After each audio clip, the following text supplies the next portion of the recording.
Hello guys, কেমন আছো তোমরা সবাই? আজকে আমি the frog Korean drummer episode 8 অর্থাৎ শেষ এপিসোড এক্সপ্লেন করতে যাচ্ছি। তো চলো শুরু করা যাক।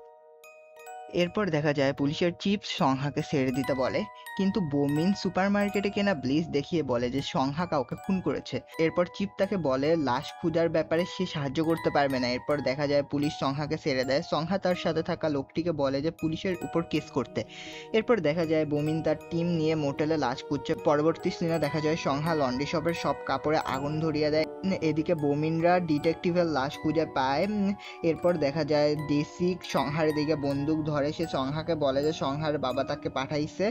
তখন সংহা তার বাবাকে কল দেয়, কিন্তু তার বাবা কিছু বলে না। এখানে জিওনও আসে। সে বলে যে জেসিকের ছেলের মৃত্যুর প্রমাণ সেই লুকিয়েছে, এজন্য সে জেসিকের কাছে ক্ষমা চায়। পরে জেসিক সংহাকে মারতে যায়। এখানে বোমিনও আসে ও জেসিকের দিকে বন্দুক ধরে।